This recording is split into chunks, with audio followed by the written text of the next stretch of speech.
How would you say your mental focus is? Oh, it's focused.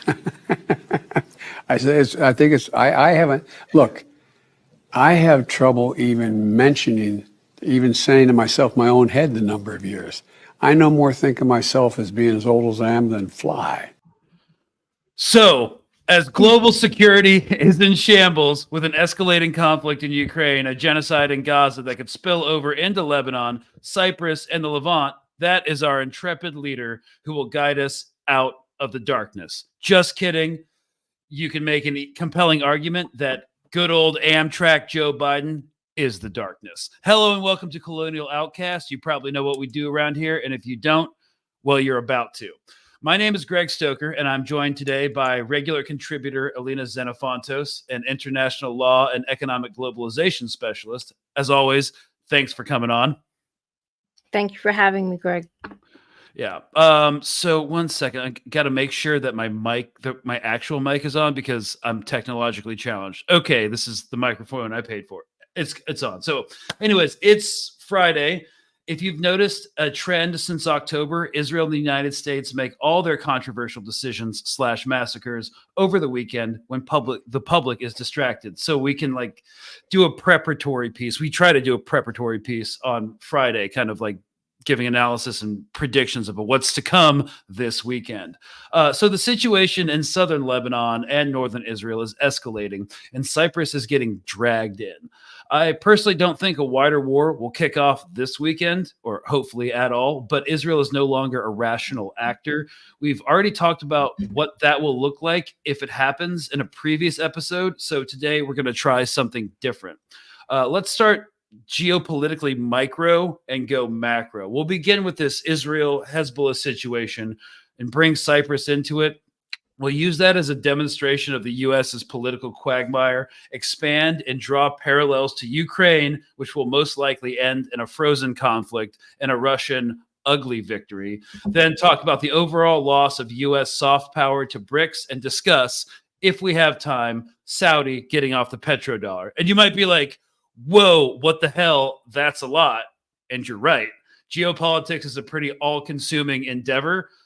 We break it down and synthesize it so you don't have to. We're poli-sci nerds, so it's really not a problem for us. Anyways, let's begin in Cyprus. So early this week, Israel, and just to back up a little bit, if you actually want to understand what's going on with all of these different things that are happening abroad and overseas, which have direct impacts on us as citizens of the West, or definitely the Middle East, or wherever you're living, literally anywhere in the world, this affects you. So if you kind of want to understand what's going on in the big picture, that's why we put these episodes together. You don't need to know all the details, but just the dynamics. And, as you start to be able to conceptualize these things, it takes a long time to build up a knowledge base.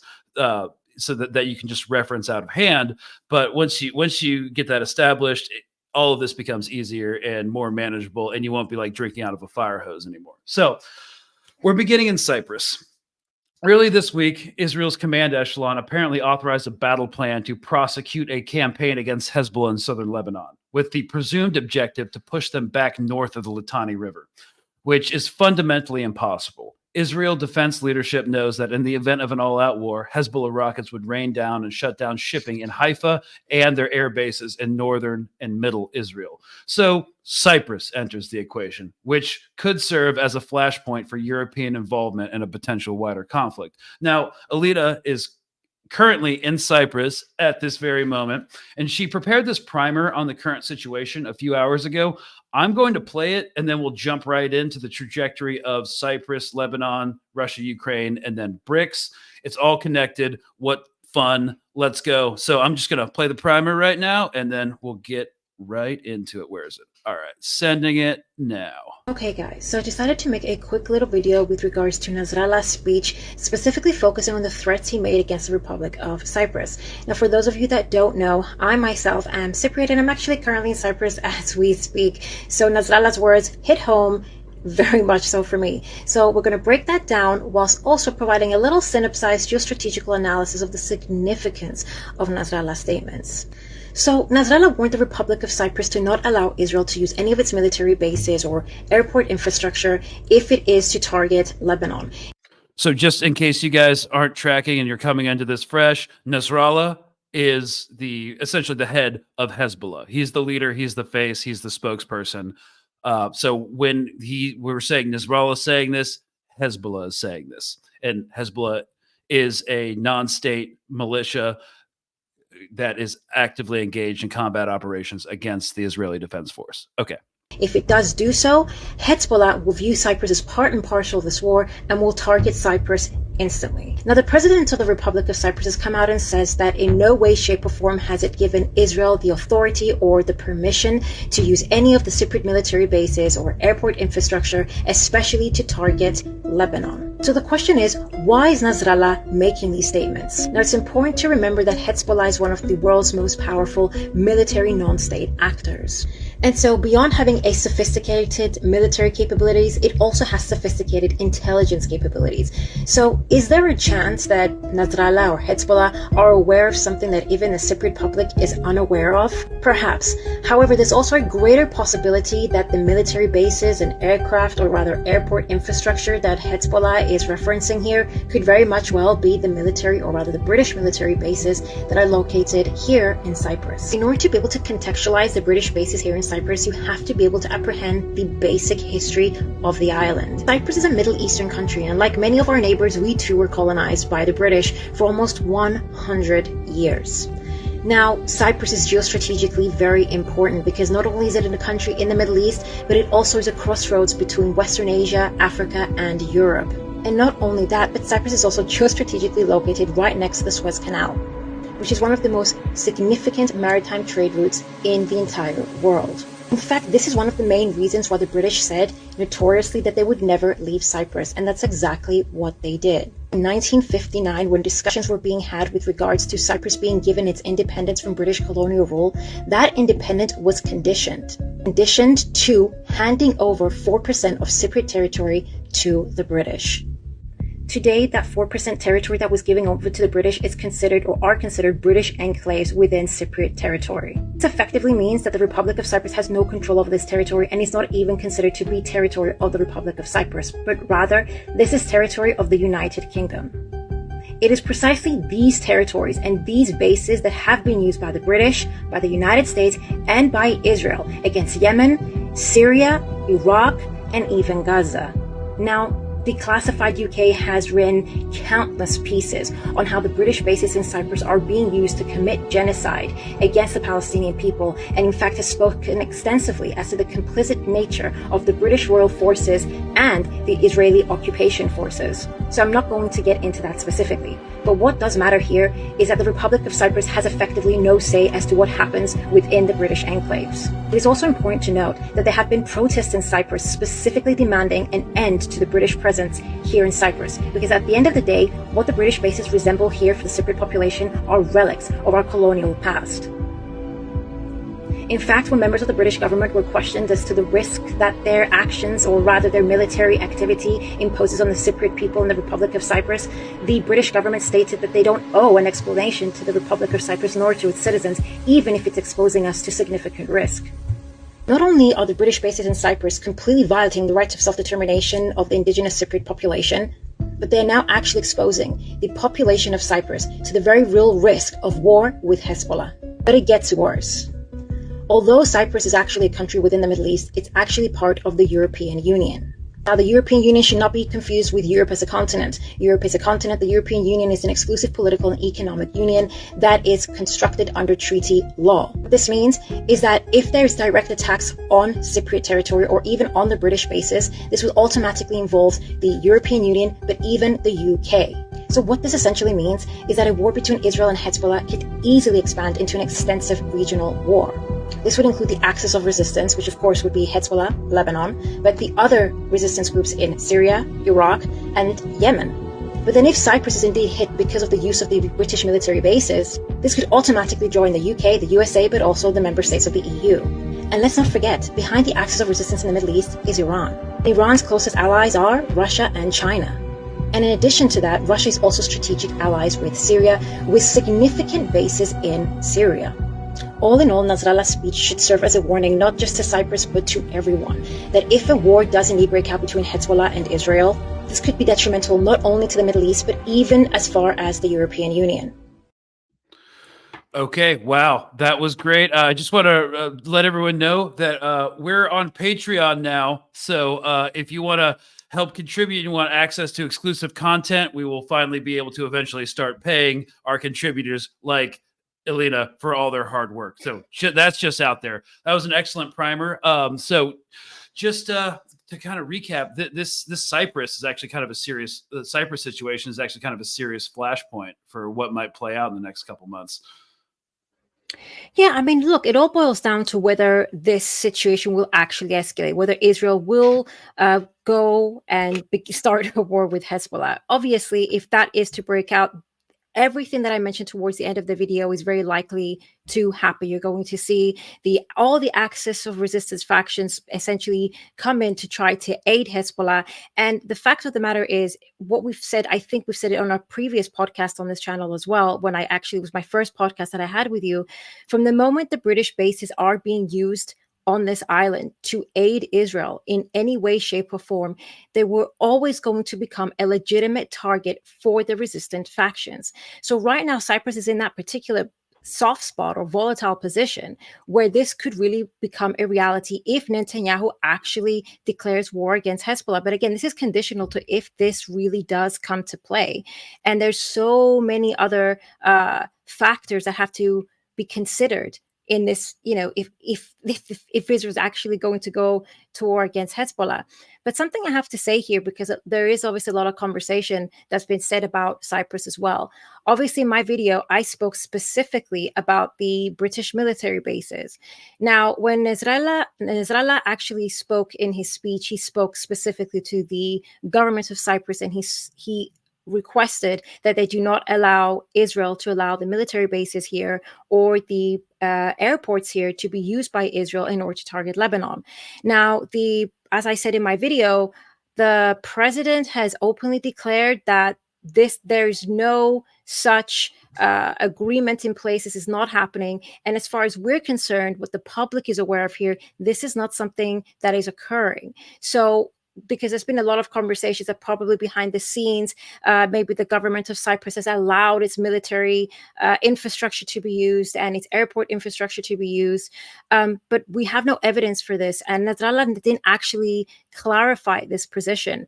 And it's also important to note that Cyprus already on its own is in a very volatile position. I mean, we have the United Nations here. We have a buffer zone with the United Nations peacekeeping forces in order to sustain a ceasefire, which could easily flare up at any given moment. So Cyprus is not exactly a country that would put itself, let's say, in a situation that would allow it to become susceptible to a war between Hezbollah and Israel.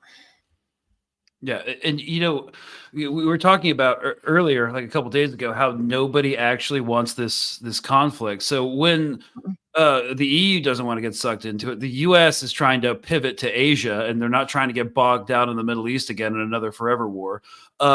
When the Cypriot president says something like, "We're going to remain neutral," he's probably, I wouldn't say it's a stretch of imagination that he's having behind the scenes talk with EU representatives, and the EU being like, yeah, go ahead, say that.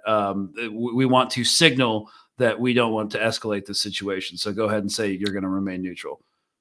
Of course. And if you guys, I don't know if people noticed, but over the course of the last 6 months, every time Ursula von der Leyen has been in the region, whether she was in Jordan, whether she was in Egypt, whether she was in Lebanon, in order to basically officialize the loans that she had given, that the EU had rather given to Lebanon and Egypt, particularly in order to these migrant control loans, the person that she has consistently taken with her, and this was the first time we have seen that, was actually the president of Cyprus. And one of the reasons is obviously because Cyprus is the only Middle Eastern country in the EU, and to show that the EU supposedly is trying to cooperate with the region and is trying to sustain peace, allegedly, within the region. So the EU does not want to escalate this any further, and it most definitely does not want to risk its own borders by having a war spill out in EU territory, because they already, I mean, the European Parliament elections that just took place are indicative and suggestive, rather, of the sort of political chaos that is currently breaking out in the EU because of its dire economic conditions. And as we've reiterated before, a lot of that has to do with the sanctions effect that have boomeranged back onto the EU. So the EU right now cannot tolerate a war in the Middle East, an expanded war in the Middle East, especially one that would actually risk taking place on EU soil.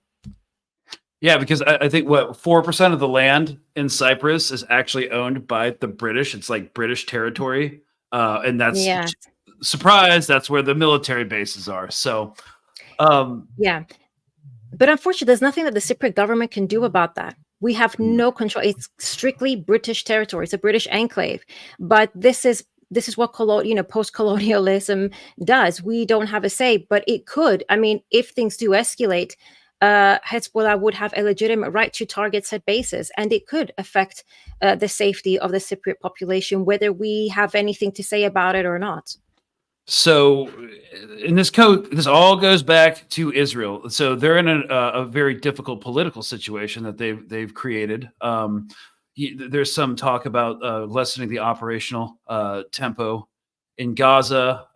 Some of the water cooler talk is yes to initiate a conflict in southern Lebanon. They can't achieve total victory, but what they can achieve is endless war. And Netanyahu's perfectly happy to go through with that. However, he's publicly fighting in very visible places with his senior defense leadership, like Colonel Hagari saying like, hey, look, Colonel Hagari is, or was he Admiral Hagari? I think Admiral. Yeah, he's a Admiral. yeah, so he's one of their main propaganda officers saying Hamas can't be defeated as an ideology. You have senior intelligence veterans speaking to Haaretz and Mariv and Ynet News saying we can't defeat Hamas before 2006 militarily, and I'd say that would be optimistic. So, and now all of these things, and then Netanyahu's telling them essentially shut up publicly.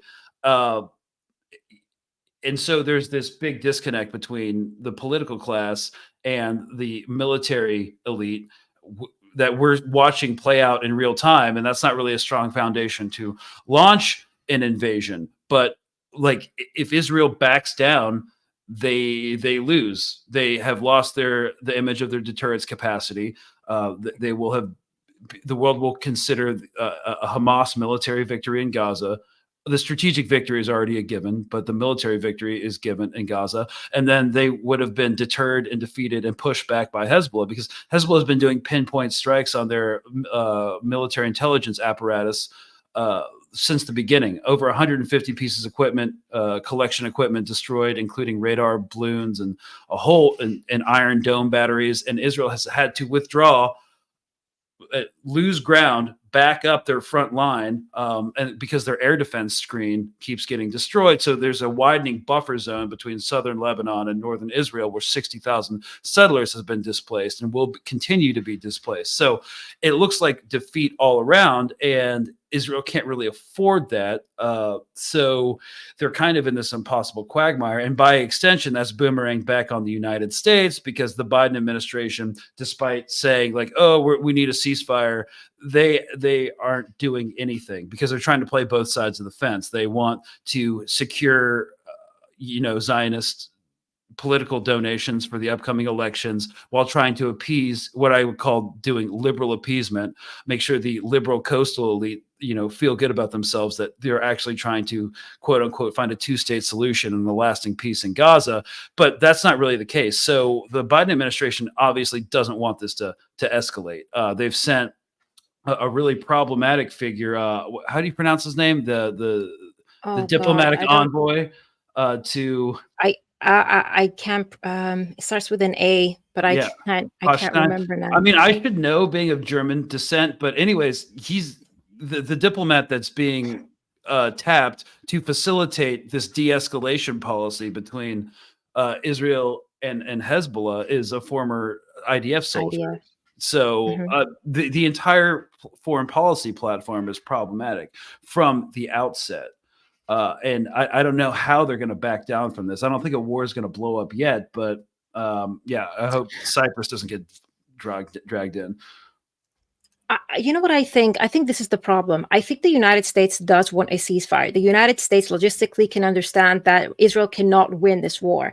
I think the United States, sorry, and Israel are very well aware of the fact that Israel has already lost its deterrence policy a long time ago. It lost it on the 7th of October, and then it proceeded to lose its deterrence policy, even with the Iranian retaliation for the embassy bombings, which we all witness.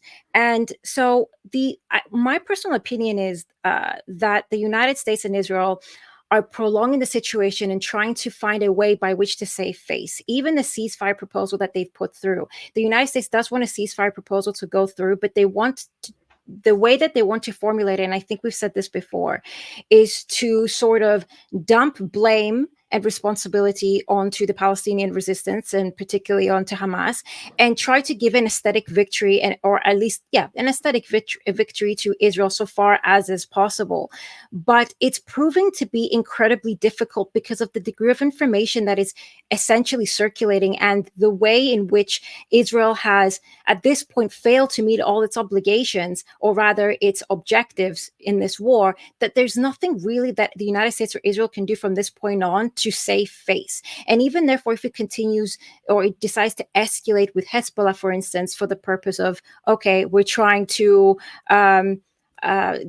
first of all, take away the attention from Gaza, bring it up to Israel and the north of Israel and basically Hezbollah. But to also kind of put forward the show of force, it's going to fail because logistically speaking, Israel's economy is in shambles. I think we've said this, copious amounts of times up until this point, and it's only going to continue to worsen. I mean, investors are growing increasingly more distrustful of the Israeli economy. They're no longer investing, not even in their tech industry. So they're losing billions in investment per day at the moment in Israel. As I said, their economy contracted by 20%. Even other industrial sectors have completely shut down because they've obviously shut down or ended the contracts of a lot of Palestinian labor workers as well. So they no longer have the workforce available. And then this continuous need as well to bring in reservists over and over again that they have to pay for. And it's just draining the economy. And the 300,000 internally displaced Israelis that they have to pay for, all of this is just bleeding out the economy that they cannot be able to keep afloat without obviously the help of the United States, which itself at this point is actually rather stretched out between obviously the Middle East, Ukraine, and East Asia. And then there's the military aspect behind this, where we're seeing casualties growing by the day for Israel. We still don't have an accurate estimation as to how many IDF have been killed, because there is a gag order on the Israeli military, but also on the hospitals. So we don't even know the accurate numbers as to the amount of Israeli soldiers that are wounded, that are no longer combat capable. And this is actually why you've got now Israel basically trying to draft the Orthodox Jewish population that before was sort of exempt from military service. They're now going to be called in. These people are these kids are completely clueless. They have no military training done whatsoever, not like the rest of the IDF actually did. And we're looking apparently at the overall age for the IDF is increasingly, which is similar to what happened in Ukraine, where the average age for Ukrainian military is at 45, whereas 2 years ago or a year ago, it was at 35, just to see. And that just sort of speaks volumes as to the damage that's been inflicted on the Israeli military. And yet they want to, with given its current political chaos, its economic realities, and its military shortcomings, it wants to go into a full-scale war with Hezbollah, who is an incredibly powerful paramilitary organization. Yeah, so I mean, their entire military apparatus is built off the Viet Cong tunnels. So good luck with that. I mean, the Israel's entire military stance is based off of how they like to fight short, like 1, maybe 2 weeks max long wars in other people's territory, because they don't have an economy especially without Western backing, that can sustain a war of attrition. And Israel itself has no strategic depth, which means there's no standoff between the front lines and its industrial sectors. So that's why a lot of people aren't re-upping contracts in Israel. That's why Intel nixed the $15 billion annex to one of their plants in Israel because it's no longer secure. Hezbollah can get drones over Haifa to develop out an entire target set, and they can strike Iron Dome batteries and David Sling batteries, which are supposed to catch everything from an air defense artillery perspective, and they can take those out. So yes, no site in Israel is secure right now. So that's why a lot of investment is fleeing too, and it's all tied up in U.S. policy. The U.S. policy is kind of a monolith because we're seeing them trying to save face in Israel. And they're just stringing the war out. They're not putting a stop to it. They're not being like, okay, we lost. This was a mistake. Let's stop doing this sunk cost fallacy BS and just end it. And they're doing the same thing in Ukraine. And both of these conflicts are absolutely connected. So how would you draw a line between what's happening in Israel and what's happening in Ukraine? How are they interconnected? So we can kind of break that down for the audience. Well, okay, so that's a bit. I'm trying to find a way to summarize it now. So it has to do with global domination, if that makes sense. It has to do with control of maritime trade routes, also energy, oil, gas reserves, and obviously establishing the geostrategic alliances to sustain the control over the resources, maritime trade routes, but also the dollar. Because obviously in the case of the Middle East, we have Saudi Arabia, etc. And Saudi Arabia now is also looking, for example, to increase its trade and interconnectedness with China and Russia. So what is happening in in Ukraine, what is happening in Gaza, what is happening even in Taiwan, they're all interconnected because they're part of the great geostrategical battle that's happening between Western sort of imperialism and sort of the rise of what is called multipolarity.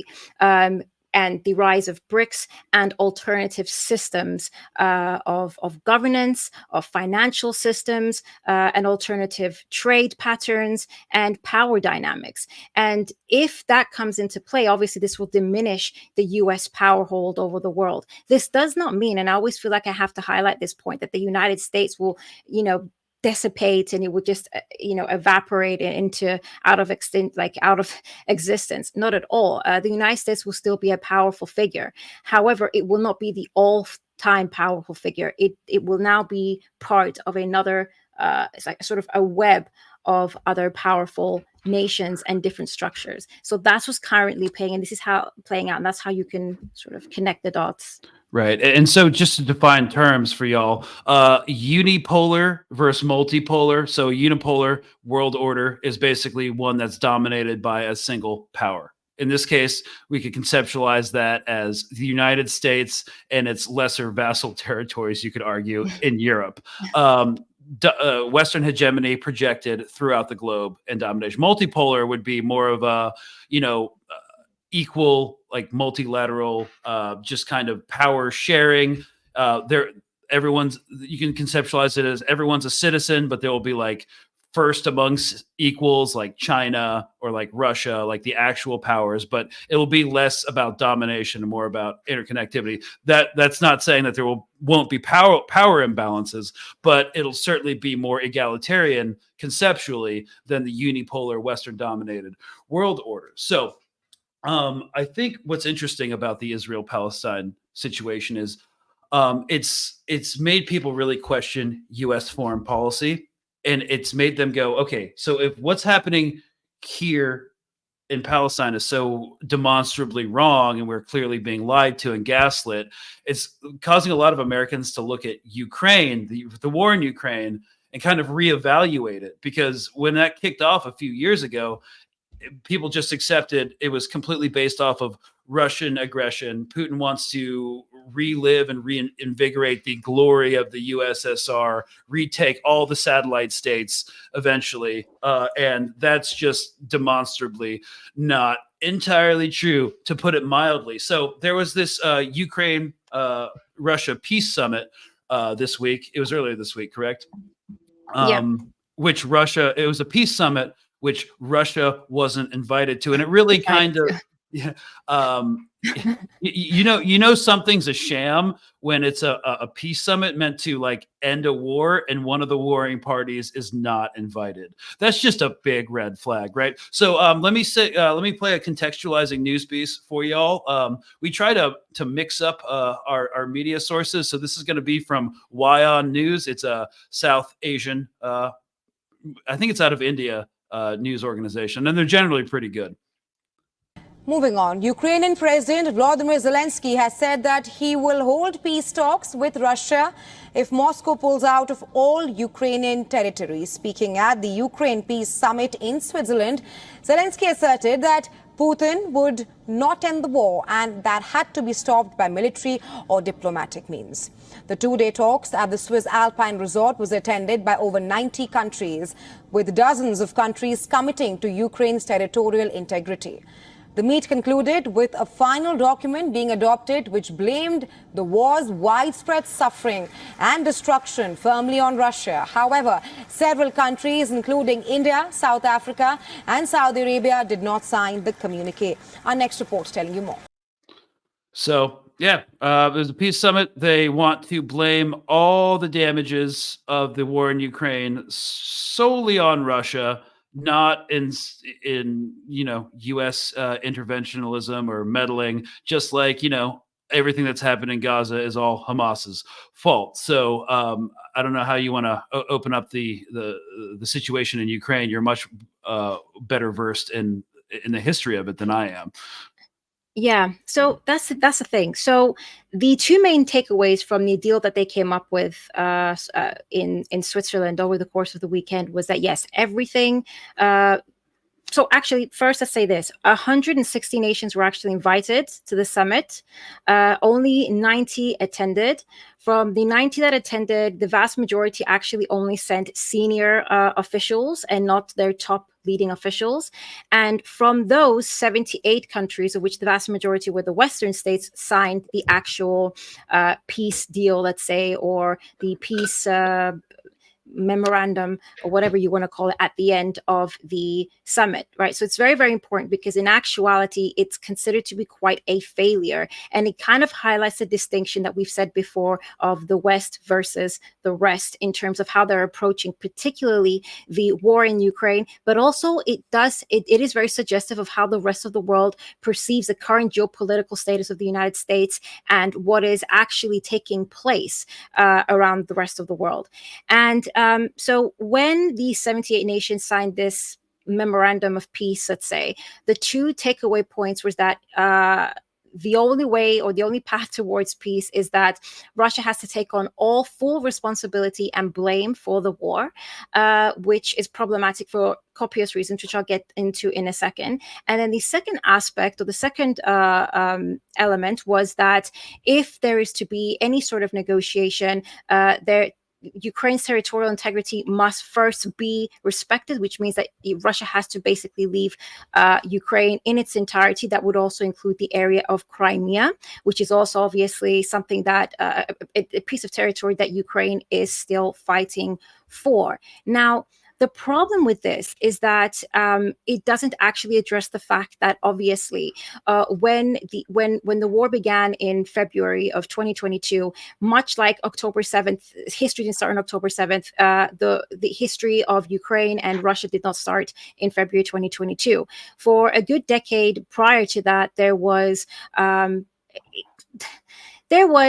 series of events that took place that really brought up to question the security of Russia and Russia's borders. So if we're going to speak about security, we have to actually consider Russia's security as well as Ukraine's security. So, for example, we had a we had a political coup that took place in Ukraine, which we've gone over the details of the political coup that took place in Ukraine. And in another video, so I don't want to kind of continuously reiterate that point. But what happened is effectively we saw a government come into place that was, let's just say, sort of set in place by the US. We even had a leaked phone call by Victoria Nuland that had essentially established the government of Ukraine before the coup had even taken place. And then within 3 weeks after the leaked phone call between Victoria Nuland and I think it was the US ambassador to Ukraine, who had discussed who would be in power and in what position, we saw exactly that formulation of government come into play right afterwards. And from that point on, a civil war broke out in Ukraine, but also there was the United States essentially became very deeply sort of interwoven with Ukraine, to the point that 12 military bases were also established on the border of Russia.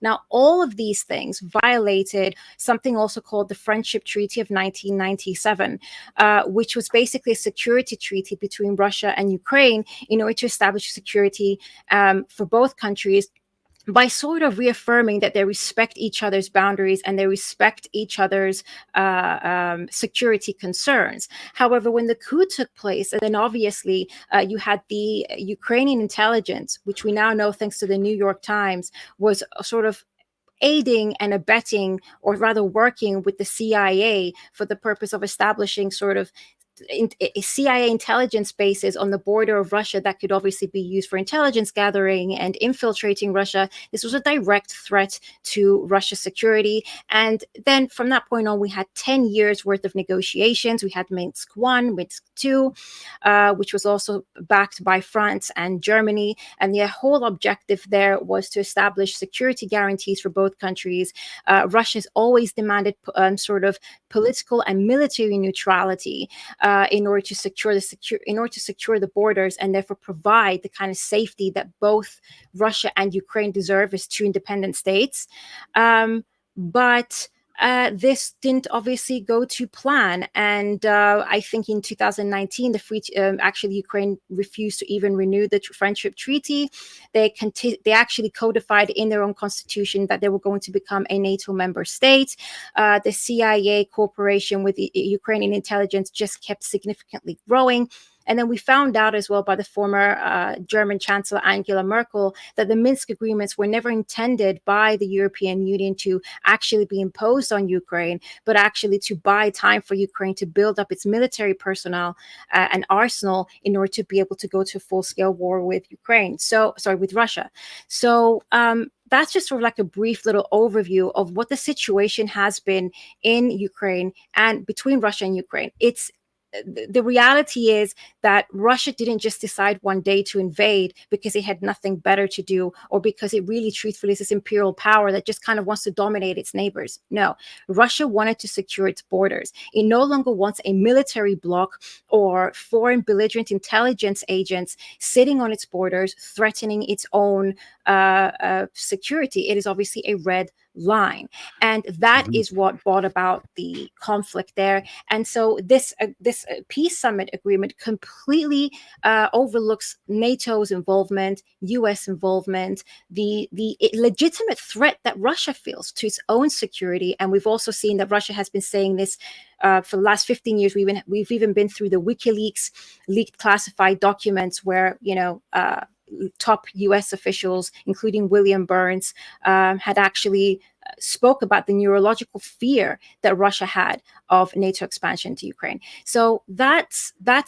was completely overlooked in this summit, and that's also some of the main reasons why China refused to actually attend, and why a lot of the nations that didn't actually sign the summit refused to do so, because they did not feel that the agreement was fair. And also important to note that a lot of these countries are also BRICS nations, and there are also many other countries that didn't attend who are now looking to join BRICS. Right, and so Sorry. no, that was great. Thank you.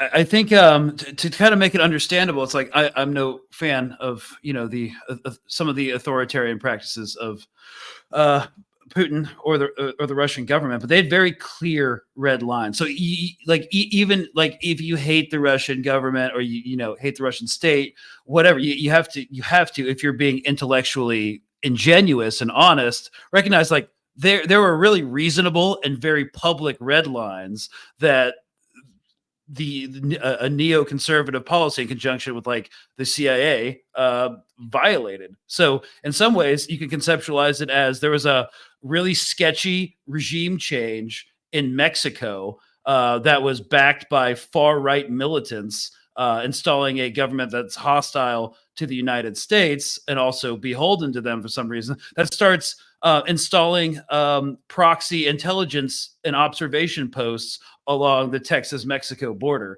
I don't think, and we're like, hey, don't do that, and then they did it anyways. I mean, we'd have a problem. It was provocative.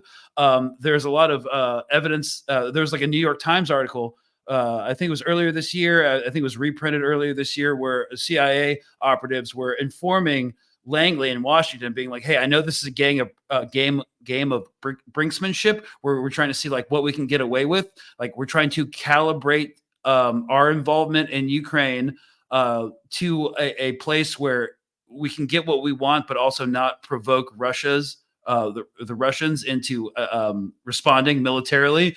And they were advising Langley, it's like, hey, we're not calibrating this correctly. We're going to cross a red line. And that's exactly what happened. Now, the problem, and one of the main corollaries when it comes to contemporary U.S. foreign policy is that we can't be seen to lose.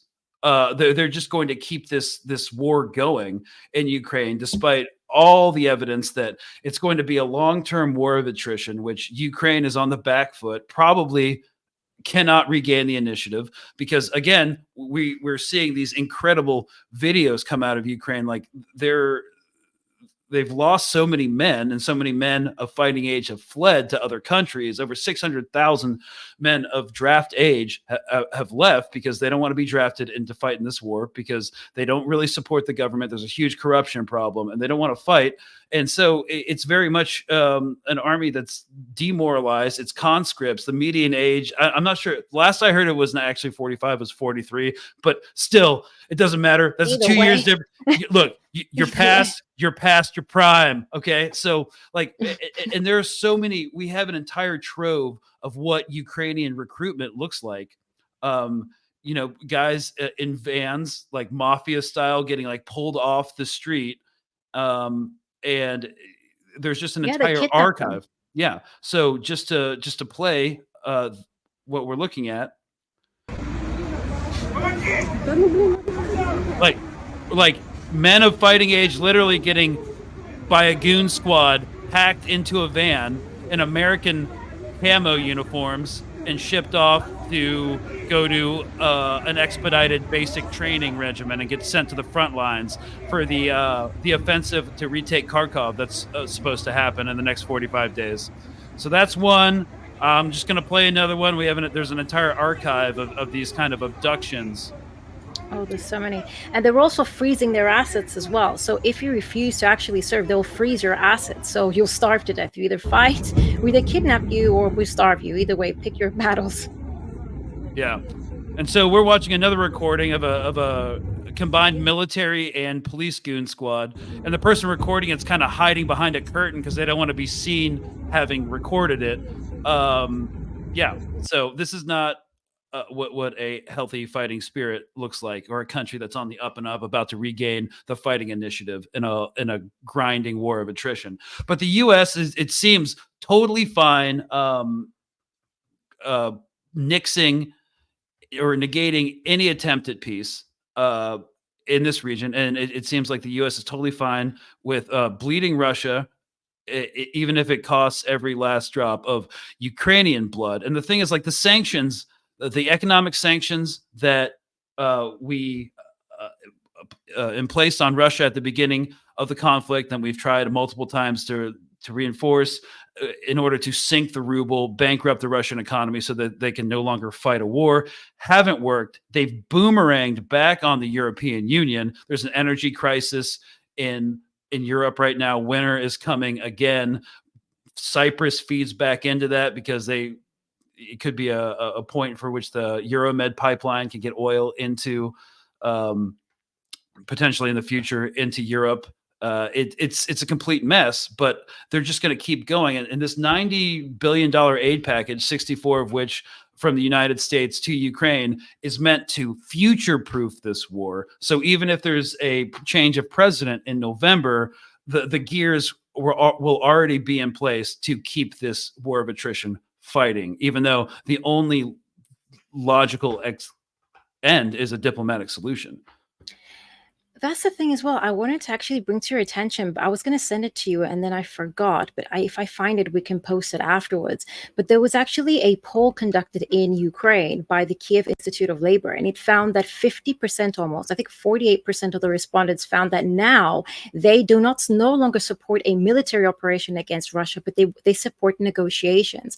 So this means that almost half the Ukrainian population is exhausted with this war and they want it to come to an end. They want a diplomatic solution. But what did Zelensky do? He's essentially codified in his own legal system that it is illegal to actually negotiate with Russia.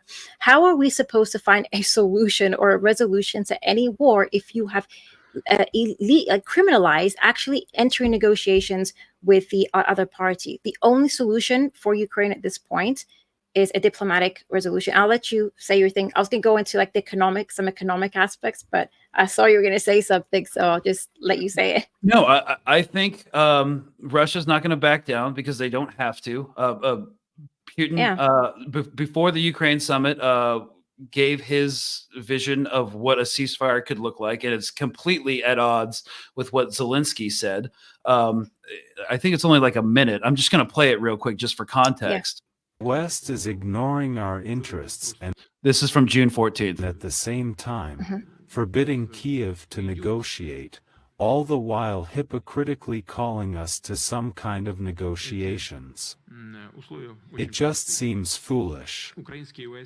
Ukrainian troops must be fully withdrawn from Donetsk and Luhansk People's Republics, and from the Kherson and Zaporizhia regions. And I draw your attention to the fact that it includes the entire territory of these regions within their administrative borders, as they existed when they joined Ukraine. Once Kiev declares its readiness and starts the genuine withdrawal of its troops from these areas, as well as officially notify about the abandonment of plans to join NATO, our side will immediately, literally at the same minute, follow the order to cease fire and start negotiations.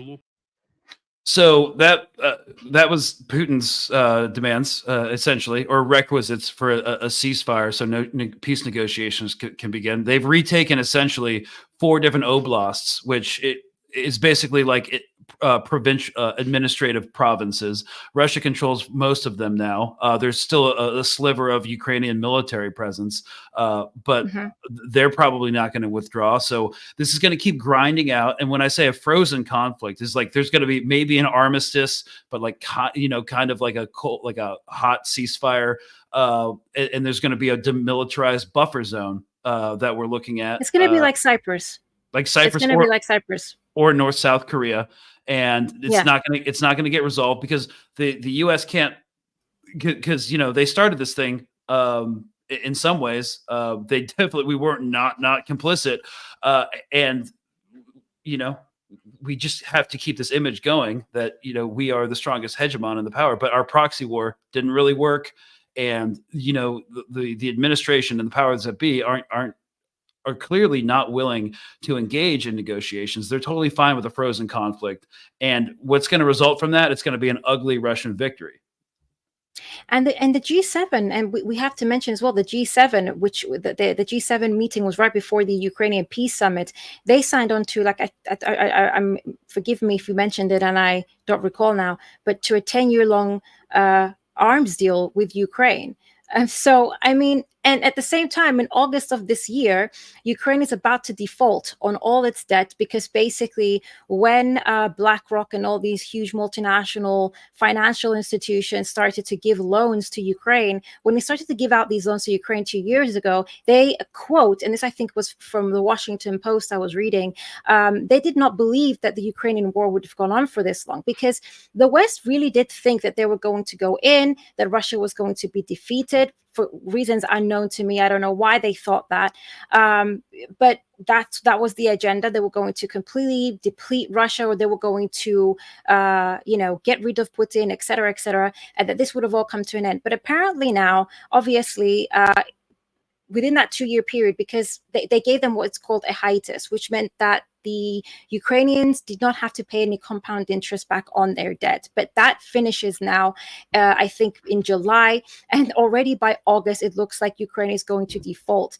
And who's going to pay the burden of that debt? It's probably going to be the U.S. taxpayer, because the more money is going to be given by the U.S. state to Ukraine will be basically giving it to the military-industrial complex or the financial giants that are basically got their grips right into Ukraine. So Ukraine is no longer a sovereign state. Ukraine has lost all its democratic, whatever democratic elements it had to it to begin with, because it was notorious in the past for being a very corrupt country anyway. But right now, it's just basically going to be a spiral of indebtedness.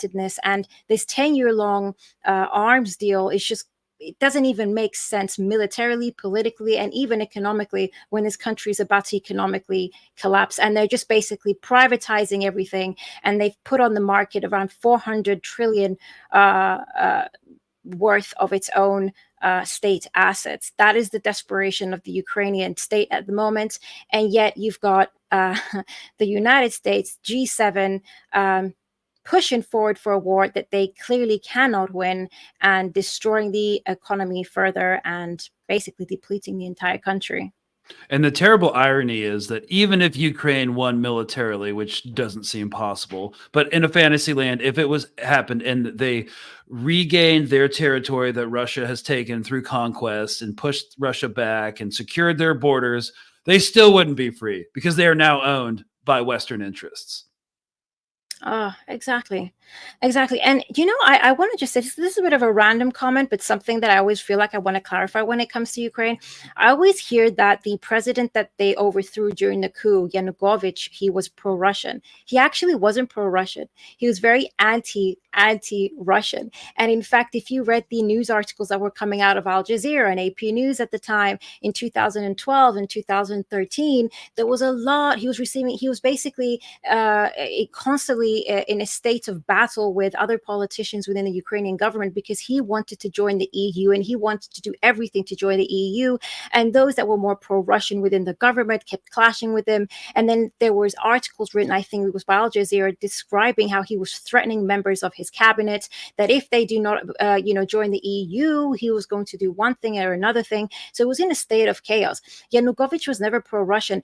In fact, he was quite the contrary. What essentially happened in 2013 was the realization that he made that, if you join the EU, you would have to basically end all your free trade agreements with Russia, because otherwise, if he was to join the EU free trade agreement, that would flood Russia's markets and they couldn't have that. So obviously Russia would have to terminate those trade agreements. But joining the free sort of trade area with the EU meant that it would come with a lot of legal obligations that would actually destroy the Ukrainian economy, because it would have to restructure itself to meet EU demands. And this has happened to multiple countries that entered the EU. But that's another long story. But this is what essentially happened. And that's when Yanukovych realized that actually joining the EU was going to destroy the Ukrainian economy completely. And there was some fantastic reports published by the Dutch think tank called Transnational Institute on this. And that's when he backtracked. But he was never pro-Russian. But yet the Western mainstream media constantly say this, and he was actually factually inaccurate. Yeah, and this is also what's so interesting about the connection between Russia, Ukraine, and Israel, Palestine, is that everybody now realizes that Yeah, the same legacy media that's been lying to you about what's happening in Israel is the same media that totally towed the international agenda for a war in Ukraine, towed that line. And it's also we call it the MIMAC now. It's no longer the military industrial complex. It's the military industrial media and academic complex, because they all feed into each other. So like when we talk about the academic role of these war hawk policies, it's like these think tanks manufacture consent in some ways to go to war, and a lot of times, like the Atlantic Council, they're like literally intelligence cutouts. So it's all part of the same system that makes a very small handful of people a lot of money. Now, as we're transitioning between Israel and Palestine, we also have to talk about like BRICS and what's happening in Saudi Arabia. So just because some people are still becoming familiar with a lot of these different international institutions, BRICS is a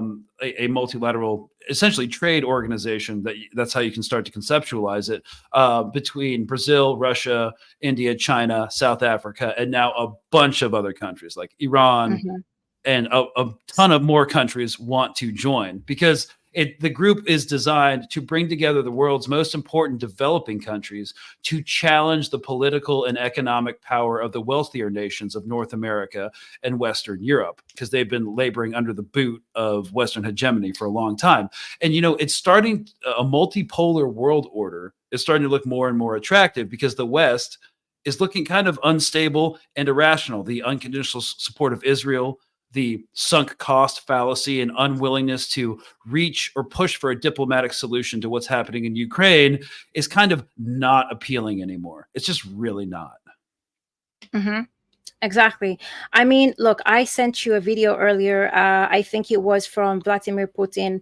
I'll play it. And do you want to play it? Yeah. And then it's a good little starting point to talk about BRICS and the new little alternative systems. Is there a English overdub, or do I have to do it? Yeah, there's an English over. Okay, awesome. Yeah. Okay, so this is Putin. When was this from? Oh, was this from the St. Petersburg? Yeah, from the St. Economic Forum? Petersburg conference, which I think it was a week and a half. No, 2 weeks a week ago. and a half ago. A week ago. No. It was it wasn't actually that long ago. Just a few days ago, actually, as well. Okay. Well, we'll get the date for you guys, but I've been sick the last few days, so my dates are all hazy. My timeline is off. All right, here we go. Within BRICS, we're working on shaping an independent payment system free from political pressure, abuse, and external sanctional interference. In this regard, I'd like to remind you that this year, BRICS was joined by new participants, that is, Saudi Arabia, Iran, United Arab Emirates, Egypt, and Ethiopia. With this, the share of our association in global GDP has reached 36%. And the population of the planet has reached 45%. And BRICS has tremendous potential for joining of new participants, and such drive of stakeholders from different continents can only be welcomed by us, and we'll support it. All right. So basically, what Putin had actually also announced in that conference was that BRICS is now coming together to now create, or they are creating, but it's going to be officially announced in October, an alternative to the SWIFT financial system. And obviously, this is going to be massive, because SWIFT is the only kind of, sort of international payment method that exists. And now you've got BRICS sort of formulating a true and genuine alternative. And the other member states of BRICS, which are essentially the UAE, Iran, Saudi Arabia, Ethiopia, Egypt, to name but a few, in addition to another by the way, there's 50 other nations right now that are on the waiting list to basically join BRICS, are all going to be able to have access to this new financialized system, which means that the American SWIFT system is going to significantly deteriorate in its political use and influence around the world. Again, this doesn't mean that's going to cease to exist, but it means that we're going to have a very real challenger to the SWIFT system. And before I continue, I'll let you say your piece. No, I just wanted to contextualize it. I know that a lot of people are just getting into geopolitics for the first time. So I want to tell you what SWIFT is. It's an acronym for Society for Worldwide Interbank Financial Telecommunications. It's, it's basically how you do international transactions. So to receive an international wire transfer into your account, the sender will need the U.S. bank's SWIFT code. So basically, it's basically how one of the ways by which the United States controls global currency. Exactly. And right now, it looks like the BRICS nations as a collective are going to introduce an alternative system to SWIFT. And this is obviously going to become very appealing. And one of the reasons that BRICS are actually looking, obviously, to break away from SWIFT, including to de-dollarize, is because of the sanctions war. We have to remember that 25% of the world's population is currently sanctioned, unilaterally sanctioned by the United States.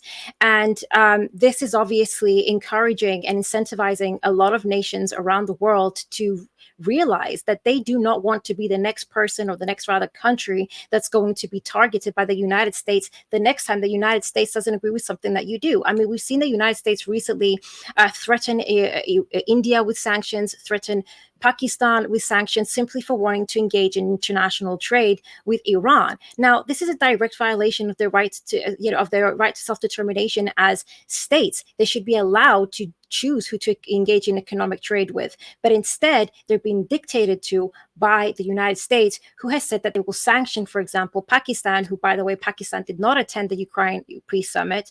They will sanction Pakistan if it chooses, for example, to engage with Iran. So when all these countries are now facing the threat of sanctions, this is what happens again when you overplay your card. Let's just say in the case of the United States, they are now incentivized more than ever to look for alternatives. And something else that happened in the last week, which we forgot to touch on, but I just remembered it, is the fact that the United States and the West, they announced during the G7 summit that they're going to basically be funding Ukraine through the profits made off of Russian frozen assets.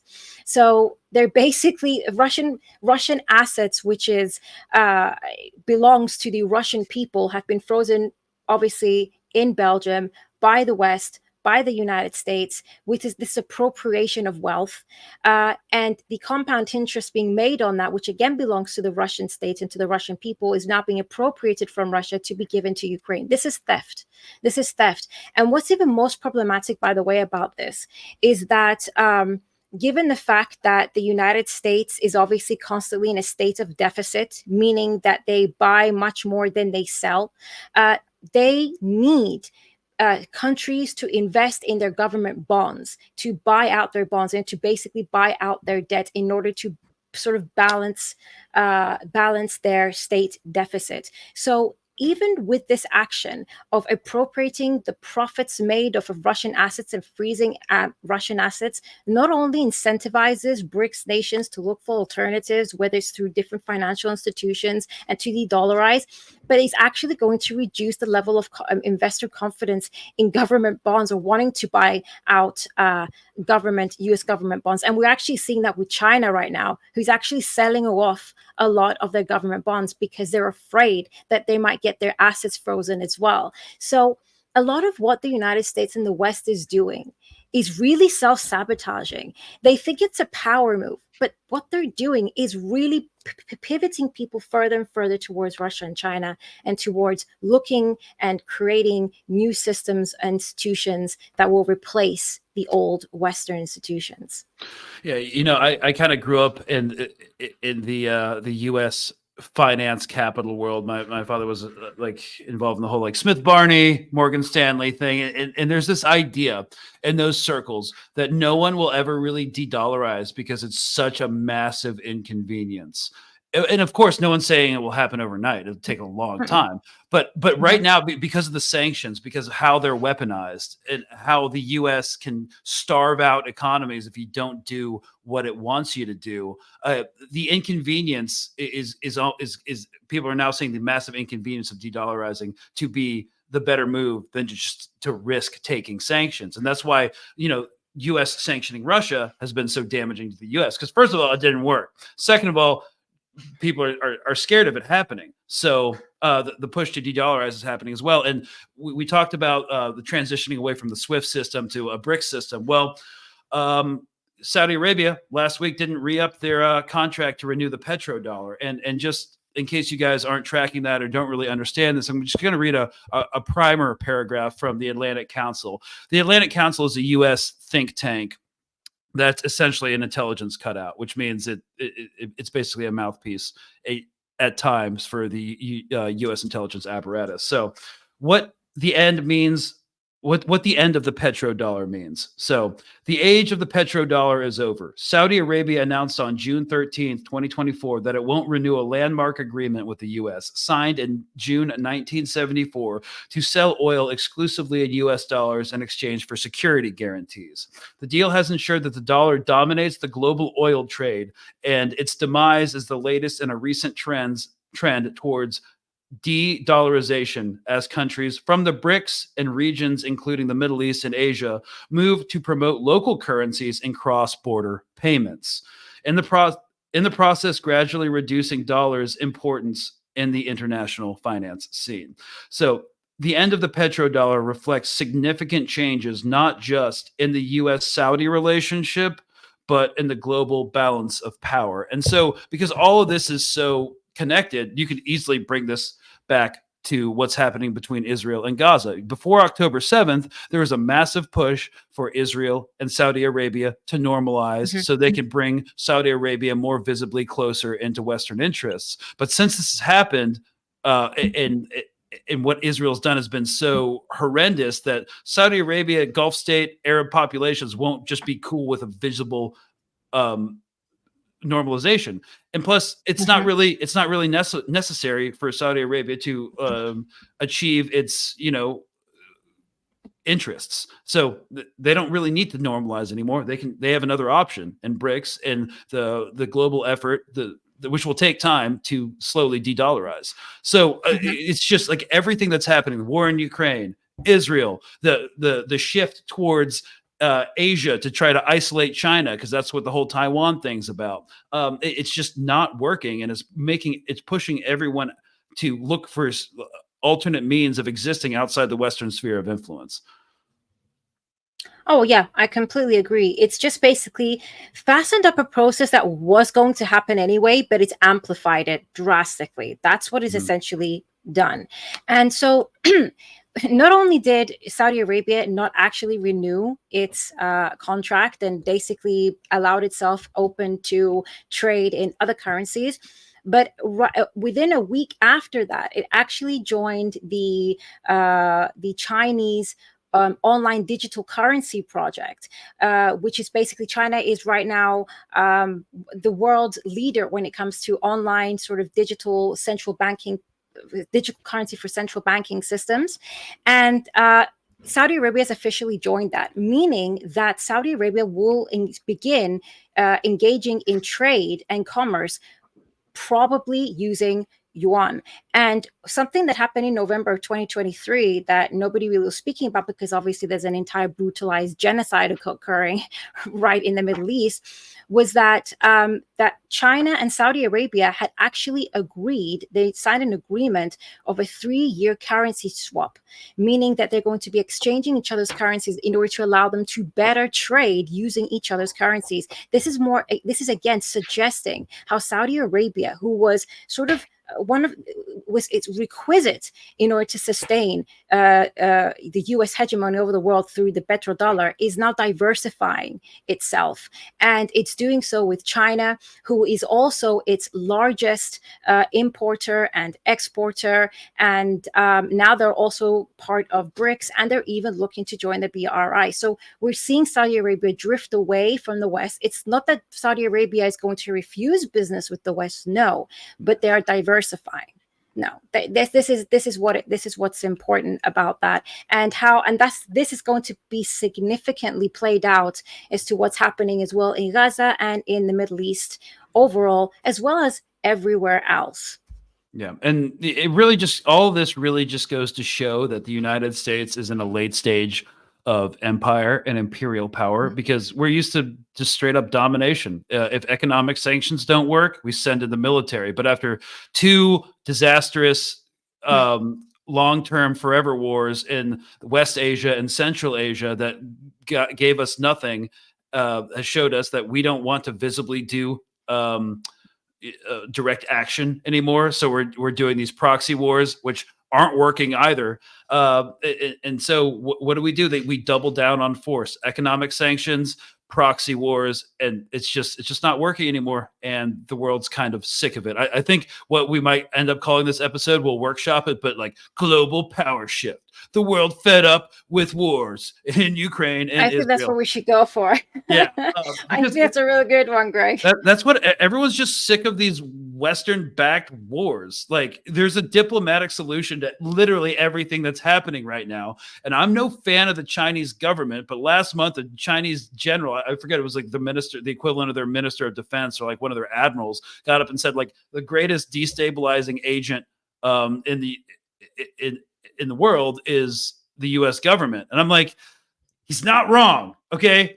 Yeah. Like, a lot about the Chinese government and their like social credit score freaks me out, but like, he's not wrong, man. He's not wrong. Yeah. So, no, but it's 100% true. I think there was, during the Ukraine Peace Summit, Israel was obviously invited, and they attended, and they also signed the peace memorandum.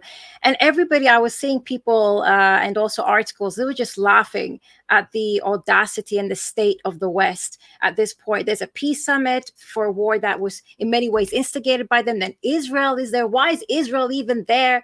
And I think South Africa brought attention to it. Like, why is Israel even here? yeah. Like, they've refused every ceasefire, even the ones we said that they made, but they didn't make, but we're giving them political cover for. So it's just, the irony is too absurd.